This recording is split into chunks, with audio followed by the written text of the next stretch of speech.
you. It is about you. It's strictly about you finding who you are. So many people die, live 100 years, never fucking know who they are. Never know who they are. You have to look in that mirror and know there's so much more in here, man. Because I can literally right now be a 300-pound guy spraying for cockroaches still to this day if I did not look in that mirror and say, there has to be more to this. This can't be it. And then willing to go into it, dive deep into it, and give all I have to find it. So that's what all that's about. Let's say there's 10 people in this room and we're all mediocre, but I'm the best of the mediocre people. I now think I'm great. I'm great. We surround ourselves around people that make us feel great. They tell us what we want to hear. The second we put ourselves amongst the uncommon people, we don't like that feeling, that challenging feeling of that person who's waking up at 3:30 in the morning and say, hey, push your shit on, we're going for a run. We don't like that challenge. We like that person who says, hey, you know, man, I don't feel good today, man. And they say, oh, it's okay, brother. We'll take a day off, man. We'll get a pizza and watch the game. We like that. We love that feeling. Why? Because you understand, man, we're good, bro. We don't want that motherfuckers like this. Hey, man, no, bro. Get your fucking shit on, man. Stop being a punk. We don't want that in our lives. We don't want that person who's constantly challenging our weaknesses. We want that person who's constantly, you know, making us feel nice and good and secure in ours. That's the mediocrity of life. We want to be the best amongst the average people. People wonder, how do you stay hungry all the time?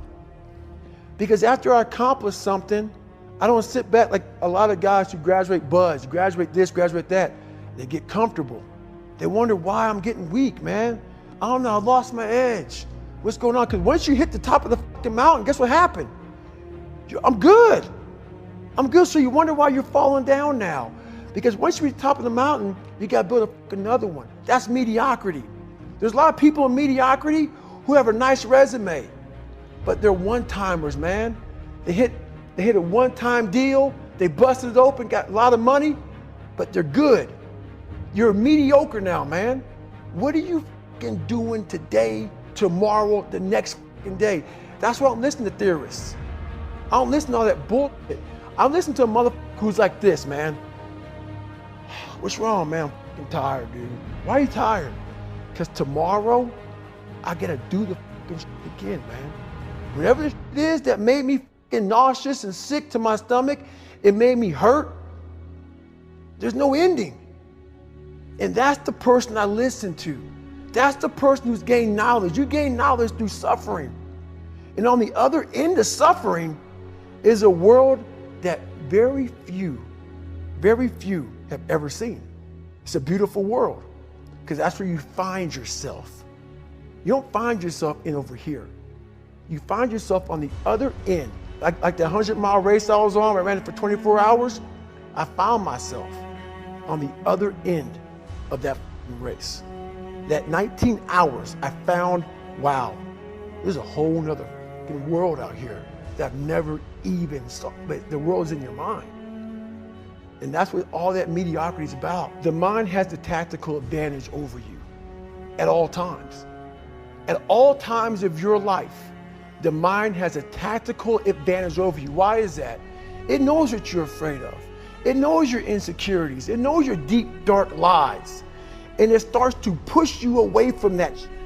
It pushes you in a direction that is comfortable. The mind controls everything. So what I realized was that when I was growing up and I was 300 pounds and I got all fat and I got all insecure, I realized that my mind kept taking me in this direction. When things got uncomfortable for me, when I was facing my insecurities, I was facing my fears, my mind said, oh no, we have the tactical advantage.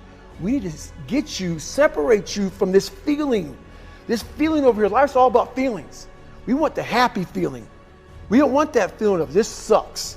If in that moment, you can answer those up questions and you are now in charge of your brain versus your brain ruling you, that's where all that stuff comes from. So the 40% rule is all of that. You get to 40%, your brain says, we're done. Let's roll, man. This is starting to get painful. This is uncomfortable. So you sit down.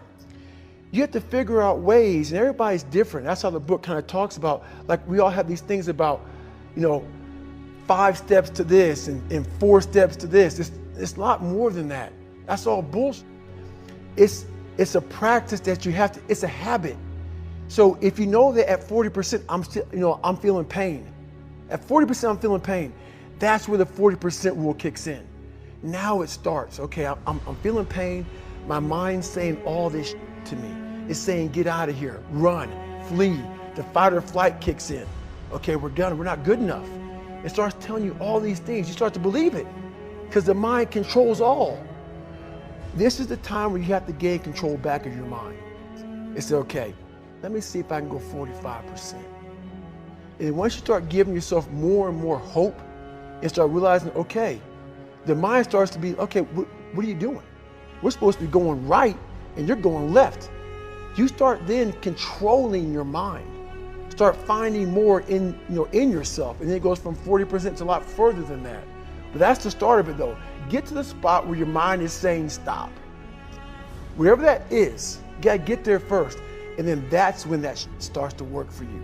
You gotta control yourself in that moment. If you fully watched this video till the end and you want more motivation, then don't forget to like and subscribe this video. By the way, your mind is motivated. If you don't do anything that leads you to success, then it's all vain for you.